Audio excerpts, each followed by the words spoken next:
আপোনালোকে সকলোৱে জানে, অসমবাসী সকলোৱে জানে, বিভিন্ন জাতি জনগোষ্ঠী সমাজ ব্যৱস্থাৰ আধাৰত অসমীয়া সমাজ গঢ় লৈ উঠিছে, য'ত ঐতিহ্যপূৰ্ণ ইতিহাস আছে, ৰীতি নীতি আছে, কৃষ্টি সংস্কৃতি আছে, পৰম্পৰা আছে, লোকাচাৰ আছে, লোকবিশ্বাস আছে, লোক সাজপাৰ আছে, লোক খাদ্য আছে, বৰ্ণাঢ্য সেউজীয়া প্ৰাকৃতিক পৰিৱেশ আছে। গতিকে ইমান সুন্দৰ বাতাবৰণে নিশ্চয় বিশ্ববাসীক ইয়ালৈ আমন্ত্ৰণ জনাই হাত বাউল দি মাতে। আৰু আমি ইতিমধ্যেই প্ৰমাণিত হৈছে যে অসমৰ এই প্ৰেক্ষাপট যদি আপোনালোকে বিশ্লেষণ কৰে, দেখিব ইয়াত বিহু আছে, বাগৰুম্বা আছে, ঐনিতম আছে, দেউচী আছে, ভৈলী আছে, আমাৰ বৰ্ণাঢ্য ইতিহাস।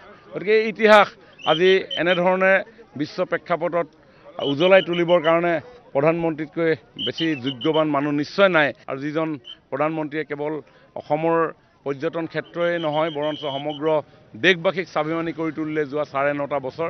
মই ভাবোঁ আগন্তুক দিনত প্ৰধানমন্ত্ৰী ডাঙৰীয়াৰ আজিৰ এই ভ্ৰমণ এক অনন্য হ'ব, ব্যতিক্ৰম হ'ব, আমাৰ গৌৰৱ গাথাক বিশ্ববাসীৰ আগত পৰিচয় কৰাই দিয়াৰ এক নতুন মাত্ৰা আজিৰ জনসভাই বহন কৰিব। আৰু অসমক আৱিষ্কাৰ কৰিবৰ কাৰণে, অসমক জানিবৰ কাৰণে, অসমক বুজিবৰ কাৰণে, অসমৰ বিষয়ে অধ্যয়ন কৰিবৰ কাৰণে দেশ বিদেশৰ পৰ্যটনৰ ক্ষেত্ৰত জড়িত থকাৰ উপৰিও ছাত্ৰ গৱেষকৰ ইয়ালৈ আগমন